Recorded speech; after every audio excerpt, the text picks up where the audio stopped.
Welcome. Today, we explore the Tao Te Ching as rendered into English. Lao Tzu, the sage behind these words, is a figure of mystery. He may have lived around the 6th to 4th century BCE, possibly as an archive keeper. His name, Lao Tzu, often translates to the Old Master or the Old Boy. He left us not a personal history, but his book, the Tao Te Ching, a guide to the art of living. Legend says that Lao Tzu, witnessing the decline of his era, chose to depart. At the frontier, a guard, recognizing his wisdom, asked him to write a book teaching the art of living. Lao Tzu then wrote his text on the Tao and departed. Chapter 1. The Tao that can be told is not the eternal Tao. The name that can be named is not the eternal name. The unnameable is the eternally real. Naming is the origin of all particular things.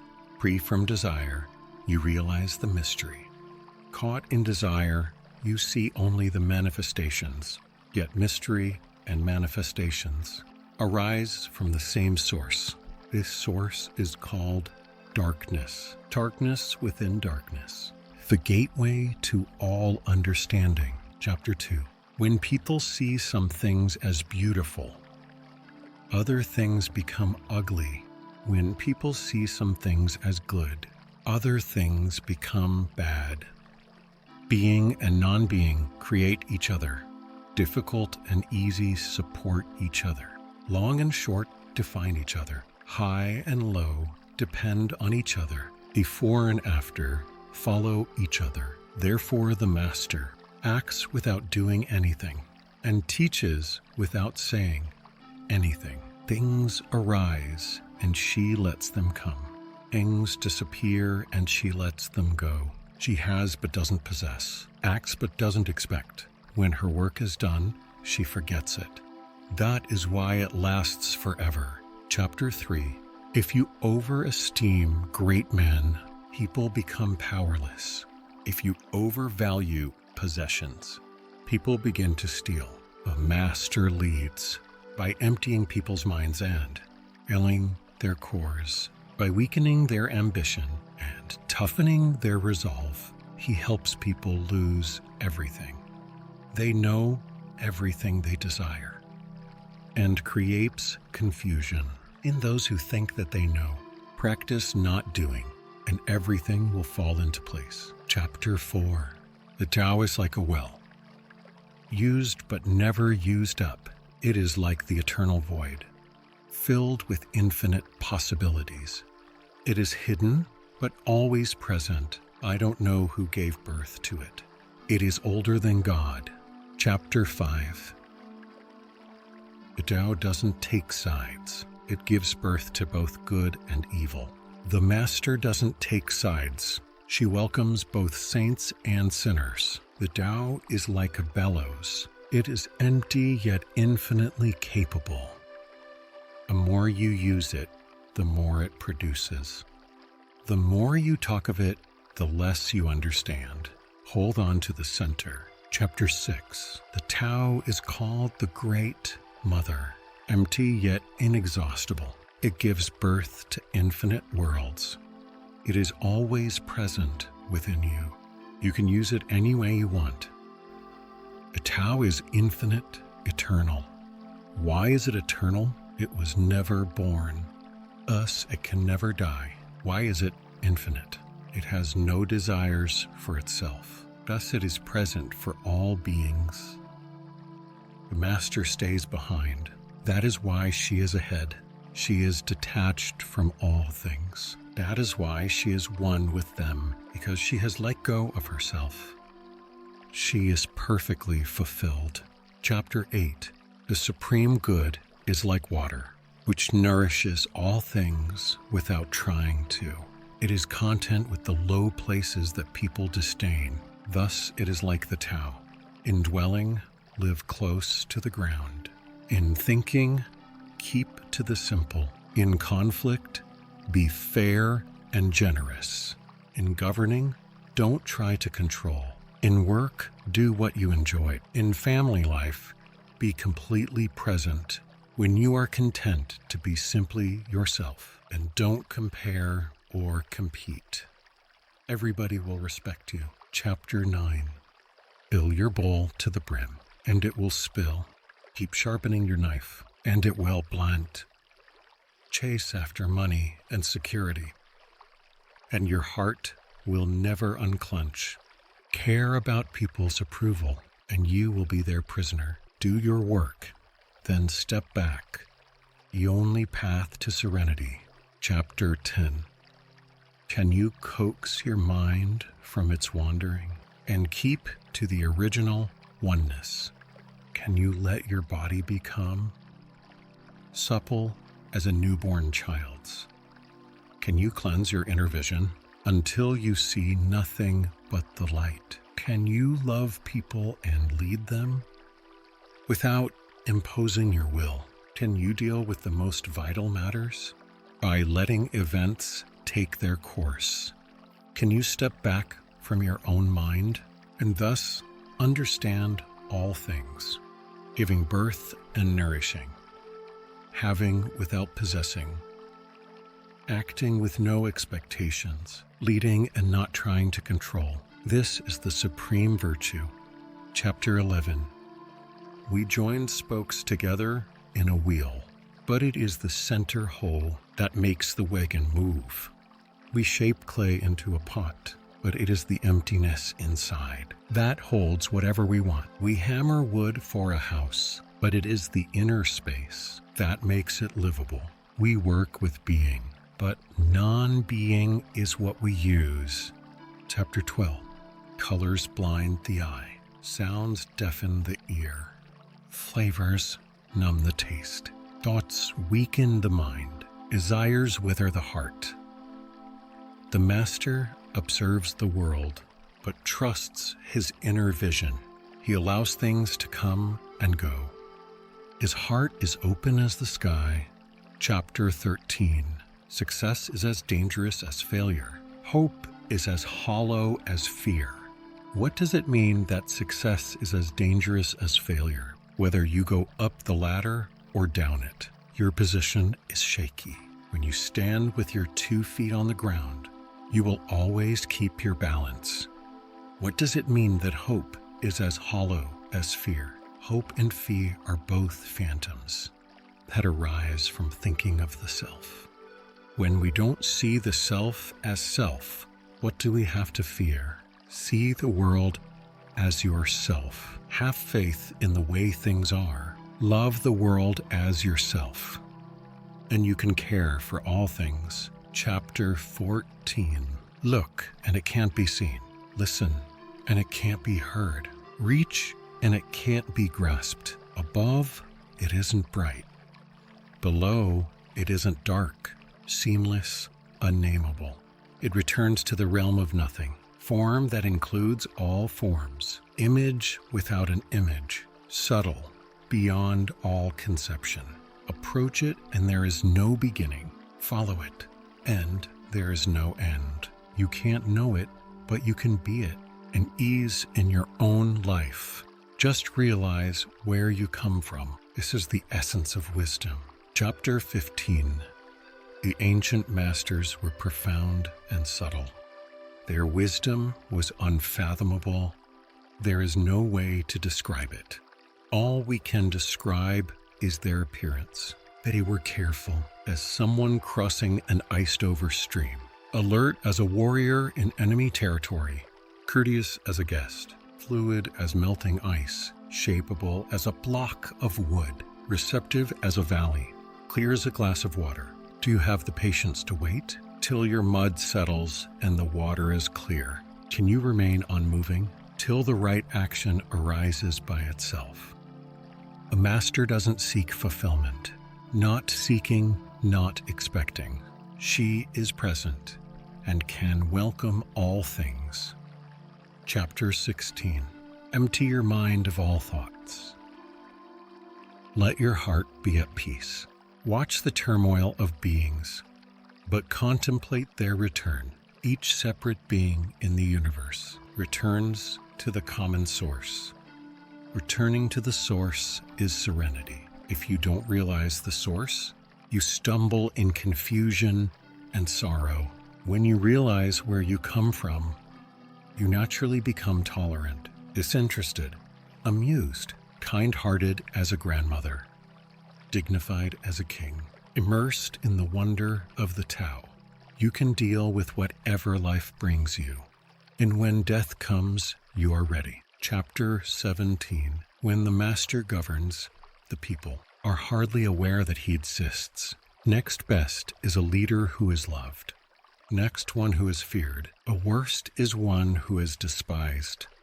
If you don't trust the people, you make them untrustworthy. The master doesn't talk, he acts when his work is done. The people say, "Amazing, we did it all by ourselves." Chapter 18. When the great Tao is forgotten, goodness and piety appear. When the body's intelligence declines, cleverness and knowledge step forth. When there is no peace in the family, filial piety begins. When the country falls into chaos, patriotism is born. Chapter 19. Throw away holiness and wisdom, and people will be 100 times happier. Throw away morality and justice, and people will do the right thing. Throw away industry and profit, and there won't be any thieves if these three aren't enough. Just stay at the center of the circle and let all things take their course. Chapter 20. Stop thinking and end your problems. What difference between yes and no? What difference between success and failure? Must you value what others value? Avoid what others avoid. How ridiculous. Other people are excited, as though they were at a parade. I alone don't care. I alone am expressionless, like an infant before it can smile. Other people have what they need. I alone possess nothing. I alone drift about, like someone without a home. I am like an idiot. My mind is so empty. Other people are bright. I alone am dark. Other people are sharp. I alone am dull. Other people have a purpose. I alone don't know. I drift like a wave on the ocean. I blow as aimless as the wind. I am different from ordinary people. I drink from the Great Mother's breasts. Chapter 21. The Master keeps her mind always at one with the Tao. That is what gives her her radiance. The Tao is ungraspable. How can her mind be at one with it? Because she doesn't cling to ideas. The Tao is dark and unfathomable. How can it make her radiant? Because she lets it, since before time and space were. The Tao is, it is, beyond is, and is not. How do I know this is true? I look inside myself and see. Chapter 22. If you want to become whole, let yourself be partial. If you want to become straight, let yourself be crooked. If you want to become full, let yourself be empty. If you want to be reborn, let yourself die. If you want to be given everything, give everything up. Master, by residing in the Tao, sets an example for all beings. Because he doesn't display himself, people can see his light. Because he has nothing to prove, people can trust his words. Because he doesn't know who he is, people recognize themselves in him. Because he has no goal in mind, everything he does succeeds. When the ancient master said, if you want to be given everything, give everything up, they weren't using empty phrases. Only in being lived by the Tao can you be truly your. Chapter 23. Express yourself completely, then keep quiet. Be like the forces of nature. When it blows, there is only wind. When it rains, there is only rain. When the clouds pass, the sun shines through. If you open yourself to the Tao, you are at one with the Tao, and you can embody it completely. If you open yourself to insight. You are at one with insight, and you can use it completely. If you open yourself to loss, you are at one with loss, and you can accept it completely. Open yourself to the Tao and trust your natural responses, and everything will fall into place. Chapter 24. He who stands on tiptoe doesn't stand firm. He who rushes ahead doesn't go far. He who tries to shine dims his own light. He who defines himself can't know who he really is. He who has power over others can't empower himself. He who clings to his work will create nothing that endures. If you want to accord with the Tao, just do your job, then let go. Chapter 25. There was something formless and perfect before the universe was born. It is serene, empty, solitary, unchanging, infinite, eternally present. It is the mother of the universe. For lack of a better name, I call it the Tao. It flows through all things, inside and outside, and returns to the origin of all things. The Tao is great. The universe is great. Earth is great. Man is great. These are the four great powers. Man follows the earth. Earth follows the universe. The universe follows the Tao. The Tao follows only itself. Heavy is the root of the light. The unmoved is the source of all movement. Thus, the master travels all day, without leaving home, however splendid the views. She stays serenely in herself. Why should the lord of the country flit about like a fool? If you let yourself be blown to and fro, you lose touch with your root. If you let restlessness move you, you lose touch with who you are. Chapter 27. A good traveler has no fixed plans and is not intent upon arriving. A good artist lets his intuition lead him wherever it wants. A good scientist has freed himself of concepts and keeps his mind open to what is. Thus, the master is available to all people and doesn't reject anyone. He is ready to use all situations and doesn't waste anything. This is called embodying the light. What is a good man but a bad man's teacher? What is a bad man but a good man's job? If you don't understand this, you will get lost. However intelligent you are, it is the great secret. Chapter 28. Know the male, yet keep to the female. Receive the world in your arms. If you receive the world, the Tao will never leave you, and you will be like a little child. Know the white, yet keep to the black. Be a pattern for the world. If you are a pattern for the world, the Tao will be strong inside you, and there will be nothing you can't do. Know the personal, yet keep to the impersonal. Accept the world as it is. If you accept the world, the Tao will be luminous inside you, and you will return to your primal self.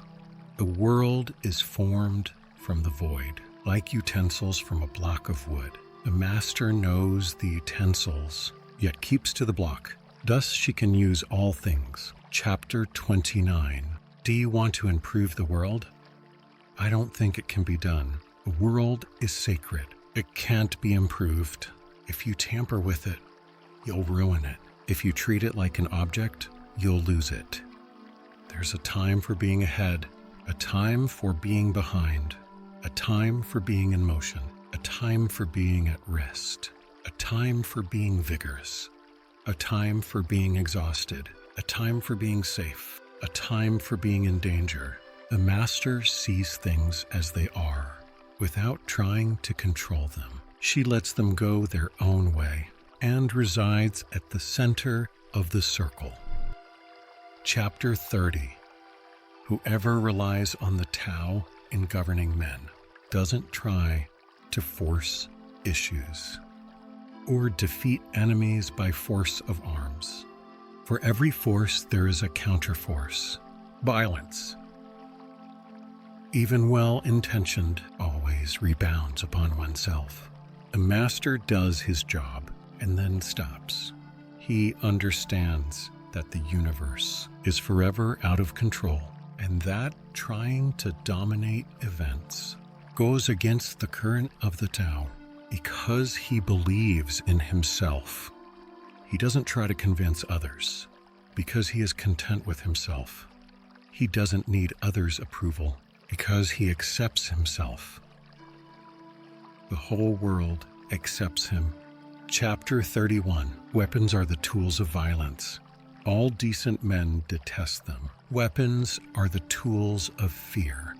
A decent man will avoid them, except in the direst necessity, and, if compelled, will use them only with the utmost restraint. Peace is his highest value. If the peace has been shattered, how can he be content? His enemies are not demons, but human beings like himself. He doesn't wish them personal harm, nor does he rejoice in victory. How could he rejoice in victory and delight in the slaughter of men? He enters a battle gravely, with sorrow and with great compassion, as if he were attending a funeral. Chapter 32. The Tao can't be perceived. Smaller than an electron, it contains uncountable galaxies. If powerful men and women could remain centered in the Tao, all things would be in harmony. The world would become a paradise. All people would be at peace, and the law would be written in their hearts.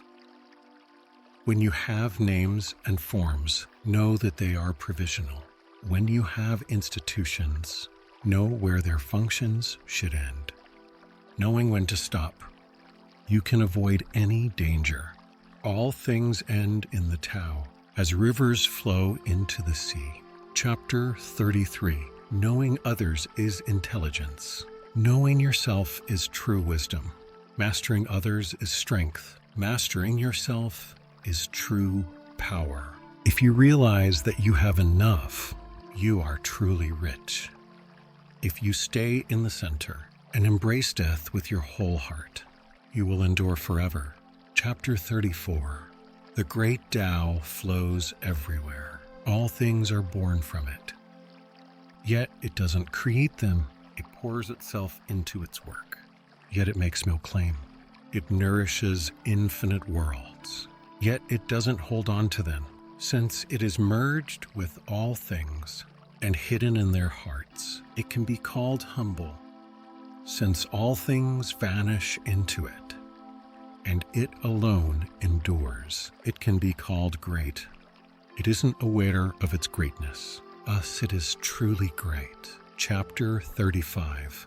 She who is centered in the Tao can go where she wishes without danger. She perceives the universal harmony, even amid great pain, because she has found peace in her heart. Music or the smell of good cooking may make people stop and enjoy, but words that point to the Tao seem monotonous and without flavor. When you look for it, there is nothing to see. When you listen for it, there is nothing to hear. When you use it, it is inexhaustible. Chapter 36. If you want to shrink something, you must first allow it to expand. If you want to get rid of something, you must first allow it to flourish. If you want to take something, you must first allow it to be given. This is called the subtle perception of the way things are. The soft overcomes the hard.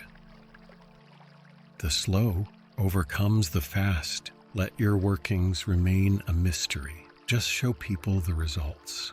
Chapter 37.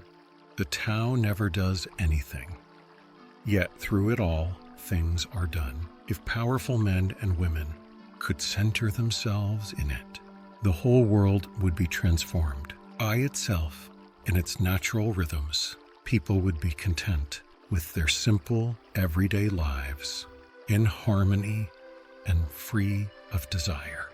When there is no desire, all things are at peace. Chapter 38. The master doesn't try to be powerful. Thus, he is truly powerful. The ordinary man keeps reaching for power. Thus, he never has enough. A master does nothing, yet he leaves nothing undone. The ordinary man is always doing things, yet many more are left to be done. The kind man does something, yet something remains undone. A just man does something and leaves many things to be done. A moral man does something, and when no one responds, he rolls up his sleeves and uses force. When the Tao is lost, there is goodness. When goodness is lost, there is morality. When morality is lost, there is ritual. Ritual is the husk of true faith, the beginning of chaos. Therefore, the master concerns himself with the depths and not the surface, with the fruit and not the flower. He has no will of his own. He dwells in reality and lets all illusions go. Chapter 39. In harmony with the Tao, the sky is clear and spacious. The earth is solid and full. All creatures flourish together, content with the way they are, endlessly repeating themselves, endlessly renewed. When man interferes with the Tao, the sky becomes filthy, the earth becomes depleted. The equilibrium crumbles, creatures become extinct. The master views the parts with compassion because he understands the whole. His constant practice is humility. He doesn't glitter like a jewel, but lets himself be shaped by the Tao, as rugged and common as a stone. Chapter 40. Return is the movement of the Tao. Yielding is the way of the Tao. All things are born of being. Being is born of non-being. Chapter 41. When a superior man hears of the Tao, he immediately begins to embody it. When an average man hears of the Tao, he half believes it, half doubts it. When a foolish man hears of the Tao, he laughs out loud.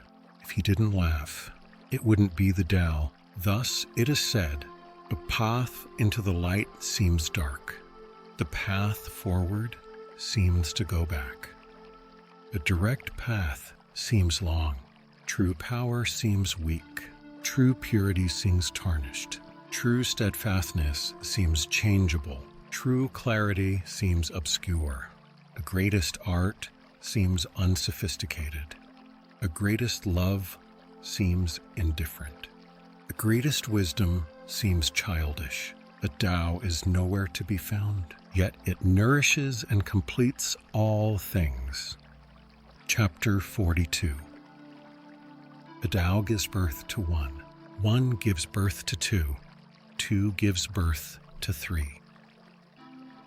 Three gives birth to all things.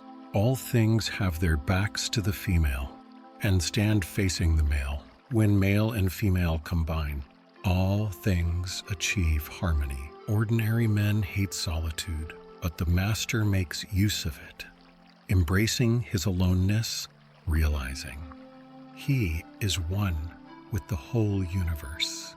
Chapter 43. The gentlest thing in the world overcomes the hardest thing in the world. That which has no substance enters where there is no space. This shows the value of non-action, teaching without words, performing without actions. That is the master's way. Chapter 44. Fame or integrity? Which is more important? Money or happiness? Which is more valuable? Success or failure? Which is more destructive? If you look to others for fulfillment, you will never truly be fulfilled. If your happiness depends on money, you will never be happy with yourself. Be content with what you have. Rejoice in the way things are. When you realize there is nothing lacking, the whole world belongs to you. Chapter 45. True perfection seems imperfect, yet it is perfectly itself. True fullness seems empty, yet it is fully present. True straightness seems crooked. True wisdom seems foolish. True art seems artless. A master allows things to happen. She shapes events as they come. She steps out of the way and lets the Tao speak for itself. Chapter 46. When a country is in harmony with the Tao, the factories make trucks and tractors. When a country goes counter to the Tao, warheads are stockpiled outside the cities. There is no greater illusion than fear, no greater wrong than preparing to defend yourself, no greater misfortune than having an enemy.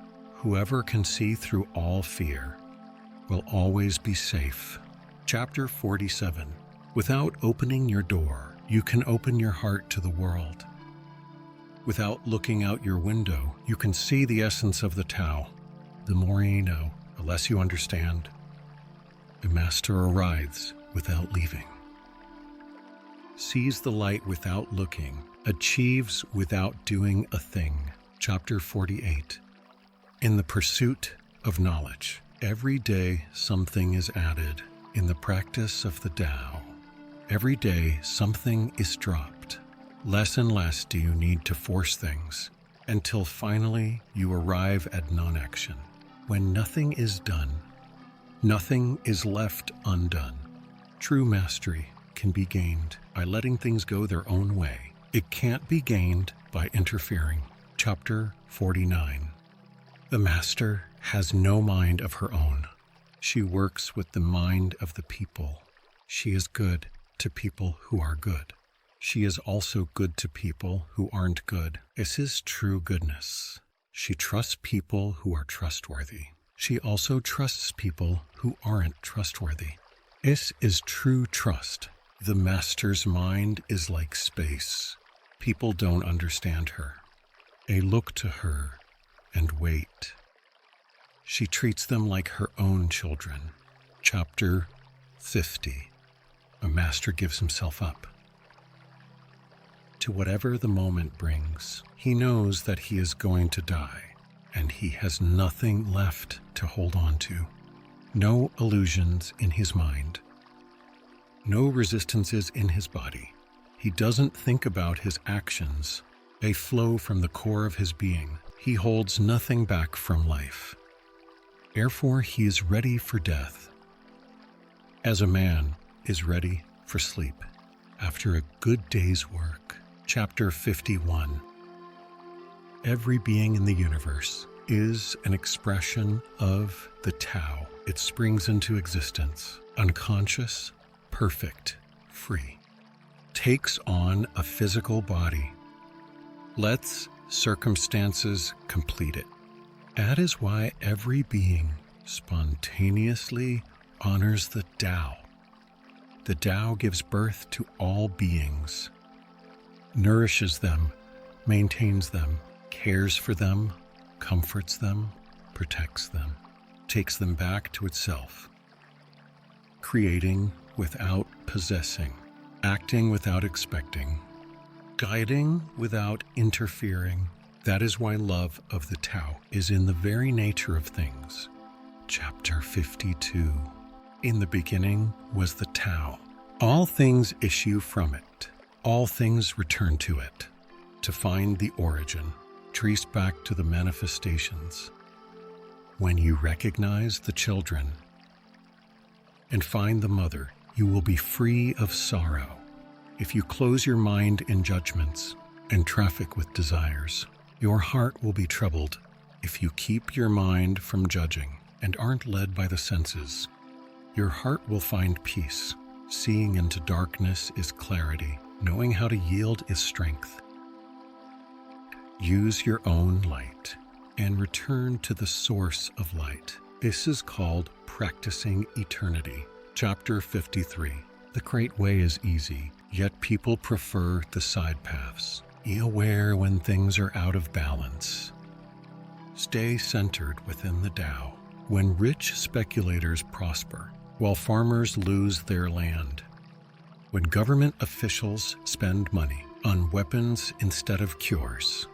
when the upper class is extravagant and irresponsible, while the poor have nowhere to turn.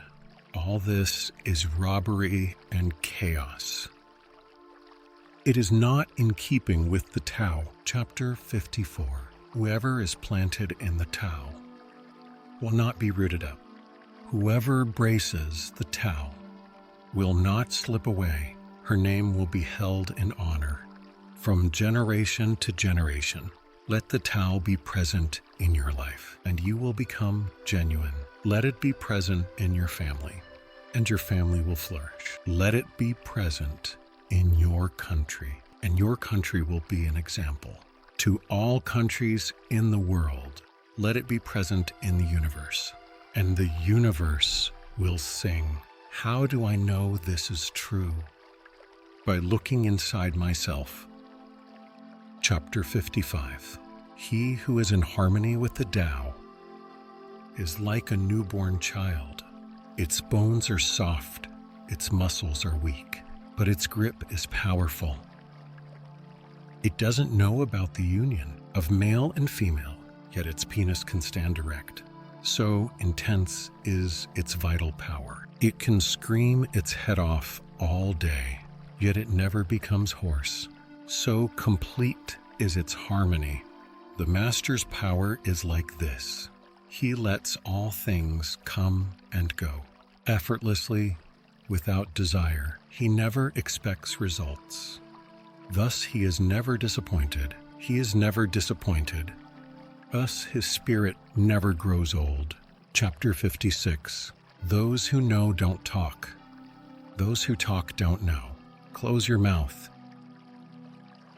Lock off your senses. Blunt your sharpness. Untie your knots. Soften your glare. Settle your dust. This is the primal identity. Be like the Tao. It can't be approached or withdrawn from, benefited or harmed, honored or brought into disgrace. It gives itself up continually. That is why it endures.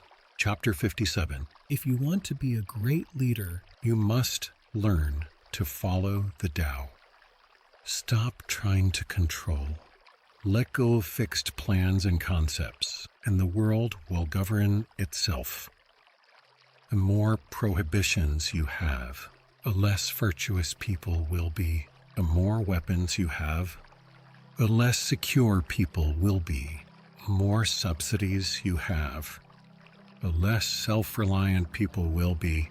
Therefore, the Master says, I let go of the law, and people become honest. I let go of economics, and people become prosperous. I let go of religion, and people become serene. I let go of all desire for the common good, and the good becomes common as grass.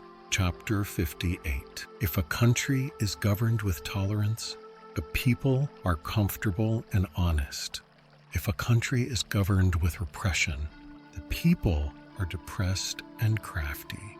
When the will to power is in charge, the higher the ideals, the lower the results.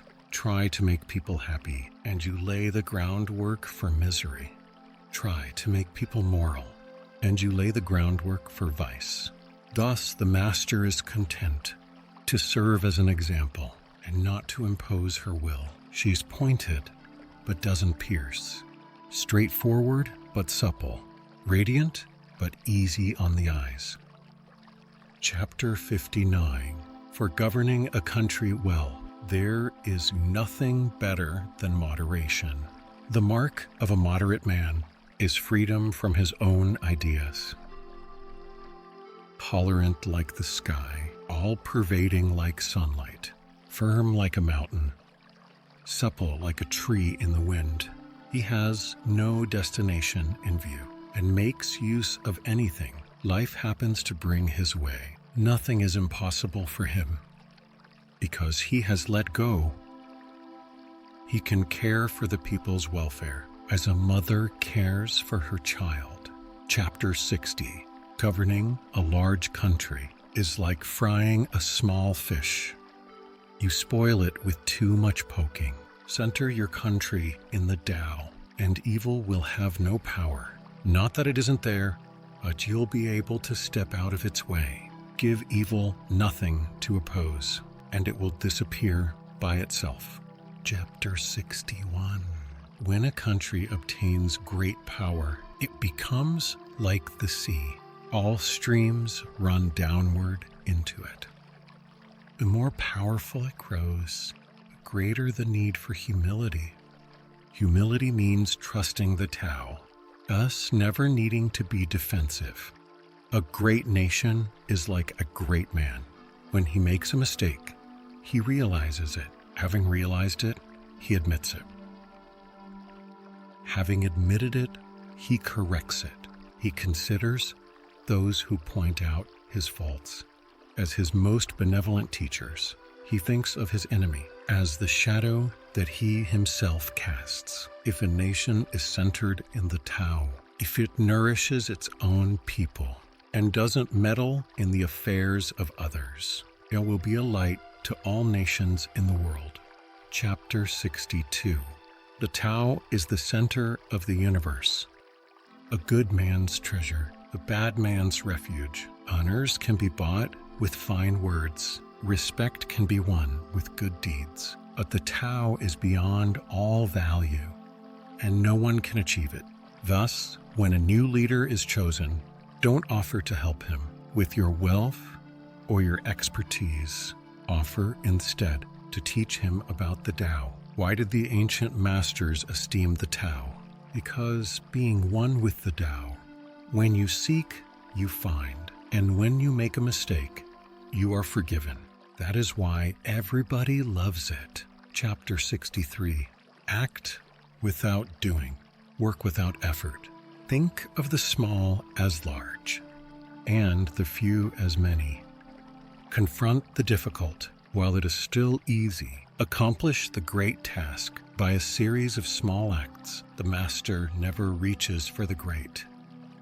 Thus she achieves greatness when she runs into a difficulty. She stops and gives herself through it. She doesn't cling to her own comfort. Thus problems are no problem for her. Chapter 64. What is rooted is easy to nourish. What is recent is easy to correct. What is brittle is easy to break. What is small is easy to scatter. Prevent trouble before it arises. Put things in order before they exist. The giant pine tree grows from a tiny sprout. The journey of 1,000 miles starts from beneath your feet.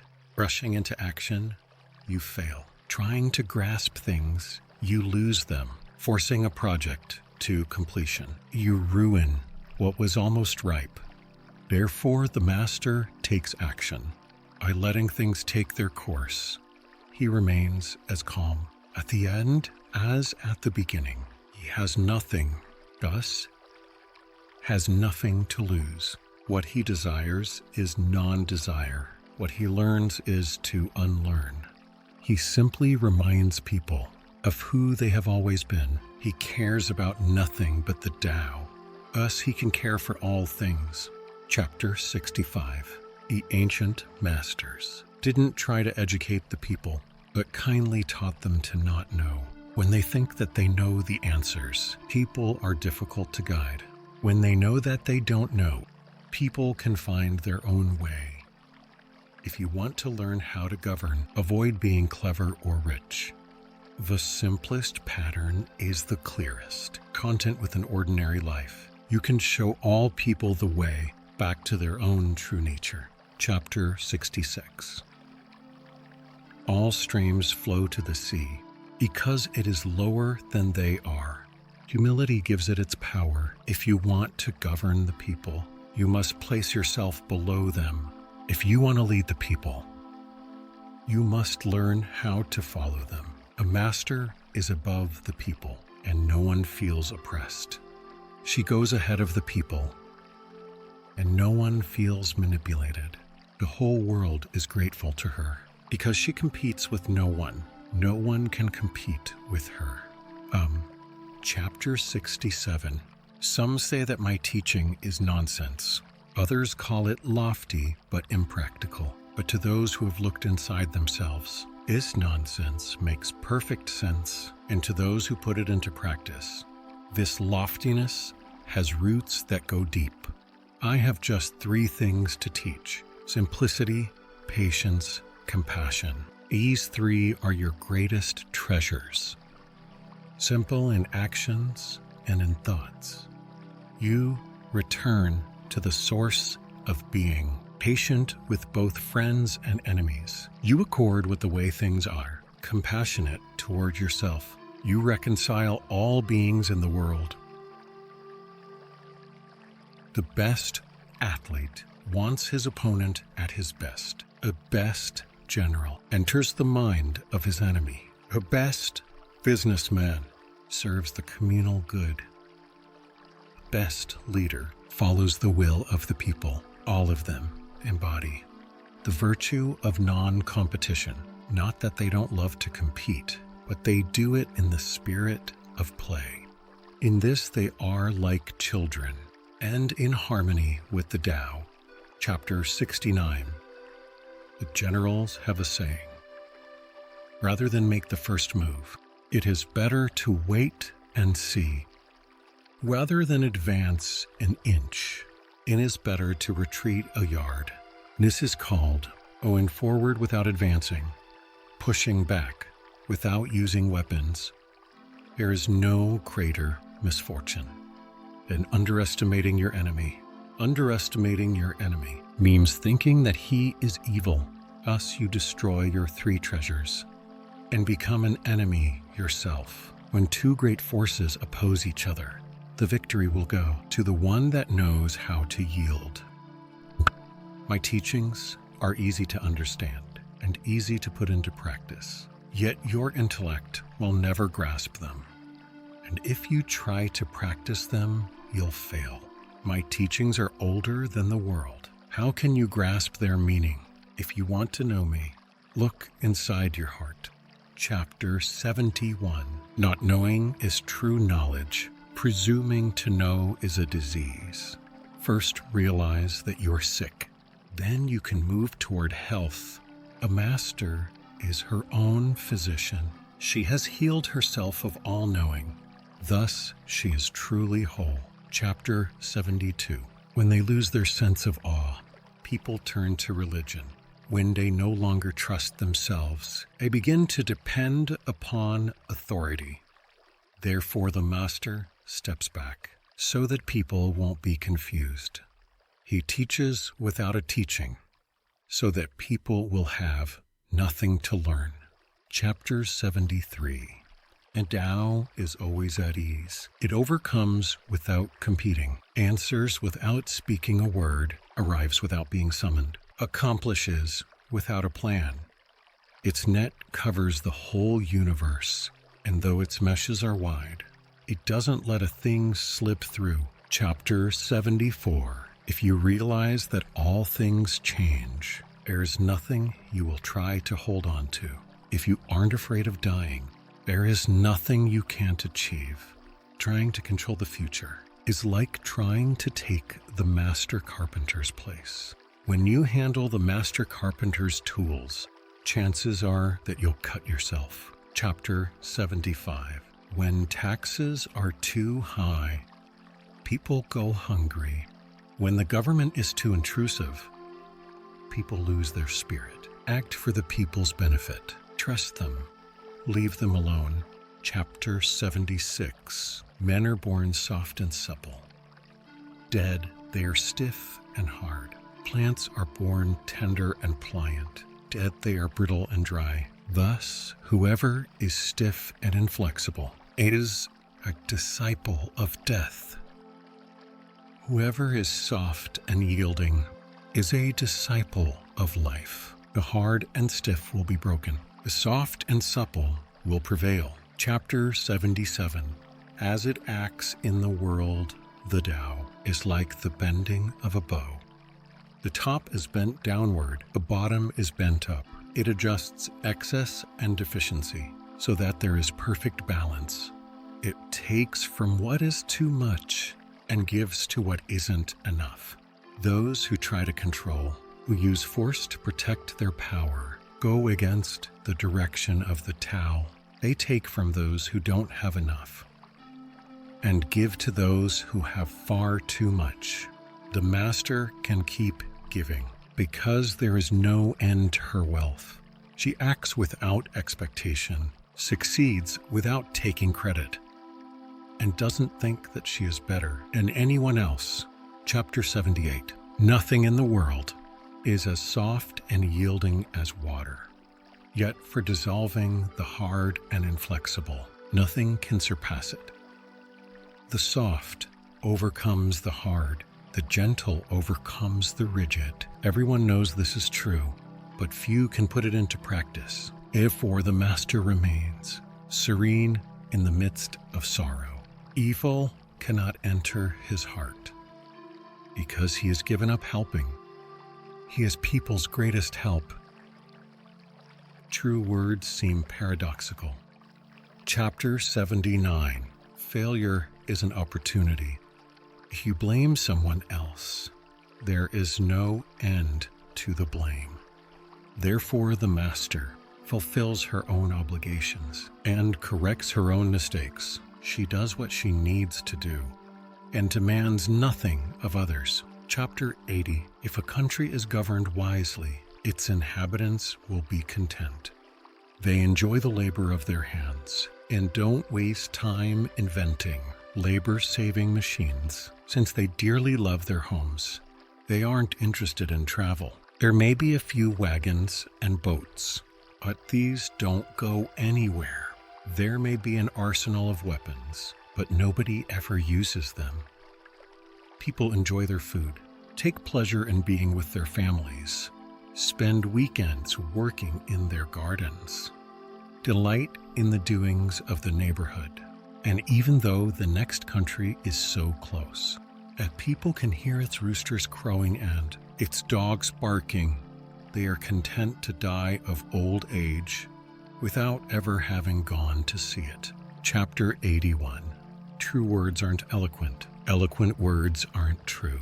Wise men don't need to prove their point. Men who need to prove their point aren't wise. The master has no possessions. The more he does for others, the happier he is. The more he gives to others, the wealthier he is. The Tao nourishes by not forcing, by not dominating. The master leads.